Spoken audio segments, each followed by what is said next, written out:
Es una situación de decisión de cómo se sienten el resto para ir adoptando las plazas que ellos crean convenientes. Ya ahí no fue una elección mía.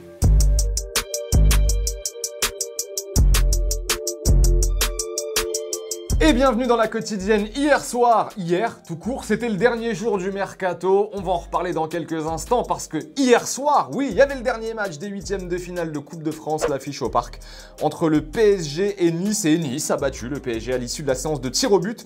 Une séance de tir au but durant laquelle Xavi Simons s'était lancé en 7e position et a vu sa tentative repoussée par Boulka. Boulka prêté par le Paris Saint-Germain, on le rappelle, à Nice. En gros, en conf, Pochettino, il nous a expliqué que les 5 premiers tireurs étaient désignés et qu'après, c'était selon les volontés de chacun. Un peu dur, en revanche, de dire que Xavi Simons, c'était pas son choix. Il a 18 ans, hein, le bonhomme, et il a quand même eu le courage d'aller tirer.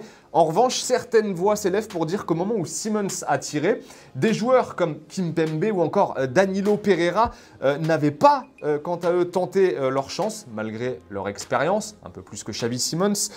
Quand même, petite question du jour, du coup, selon vous, est-ce qu'il aurait dû tirer plus tard, Xavi Simons? Est-ce qu'on aurait dû faire tirer les cadres, entre guillemets, avant lui? Ou alors non, c'est un joueur professionnel, 18 ans ou pas, il devait aller tirer. Dites-nous ce que vous en pensez.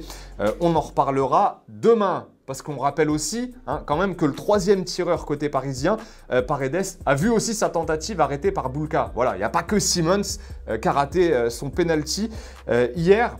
En tout cas, Boulka, hein, on vous le disait, heureux, le gardien niçois prêté par le PSG. Le karma. En plus, plus d'émotion pour moi parce que c'est à Paris. Je voulais jouer ces matchs et le coach il a décidé avant le match que je vais jouer. Il m'a dit que j'ai mérité, je pourrais jouer ces matchs-là. Le petit tableau des quarts de finale à présent de la Coupe de France, le tirage au sort avait lieu hier. On aurait eu un petit PSG-OM en cas de victoire du PSG. Et ben ce sera Nice-OM du coup. Monaco-Amiens, Bergerac-Versailles. Dites-vous qu'il y aura un club de National 2 en demi-finale de Coupe de France. Ça, c'est ouf. Et on aura aussi un petit Nantes-Bastia. Voilà, voilà. Tiens, d'ailleurs, là aussi, question du jour 2, question du jour bis. Qui est-ce que vous voyez remporter la Coupe de France? Dites-nous aussi. Du coup, on sélectionnera un commentaire de chaque demain. Je viens d'inventer un nouveau truc dans la quotidienne. Et ouais. Allez, c'est l'heure du football. Vrai. Enfin hein, il est plus réactif qu'avant. Vous vous souvenez?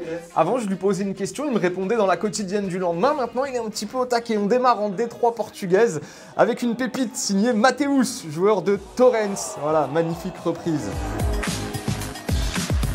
Et le Cercle Bruges face à Ostend et un coup franc à la Juninho pour Maxime Darpino, joueur d'Ostend.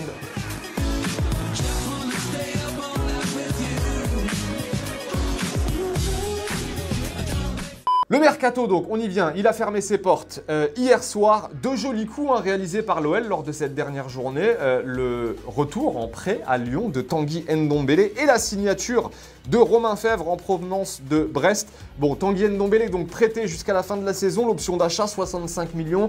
Bon, on ne veut pas trop s'avancer, mais on se dit que logiquement, l'OL ne posera pas 65 millions sur la table à la fin de la saison. Mais on est à l'abri de rien. Belle affaire en tout cas hein, pour Fèvre qui arrive de Brest et qui s'est confié au micro du club juste après son arrivée. Ça s'est fait très rapidement, voilà, il y a eu des contacts qui ont été noués avec mon entourage, mes agents. J'ai pas réfléchi une seconde, voilà, on sait que Lyon c'est un grand club voilà, qui forme de grands joueurs, donc les supporters, le stade, le président, tout ce que ça représente. Donc pour moi voilà, c'était une chose qui a été assez rapide dans ma tête. Et du côté de Brest, donc on a certes perdu Romain Fèvre, mais on a signé Youssef Belaïli, voilà l'international algérien. On en a pas mal parlé hein, ces dernières semaines parce qu'il était libre de tout contrat depuis son départ du Qatar SC. Voilà, bonne pioche là aussi pour Brest. Brest qui a quand même triplé son nombre d'abonnés sur Instagram depuis la signature de Belaïli. Voilà, l'armée des Z en force. Bon, bah, j'ai des origines algériennes aussi, j'ai jamais triplé mon nombre d'abonnés sur Instagram, voilà. Faites un petit effort quand même. Tenez, hier, c'est Clément hein, qui vous demandait aussi si l'OL avait réalisé un bon mercato.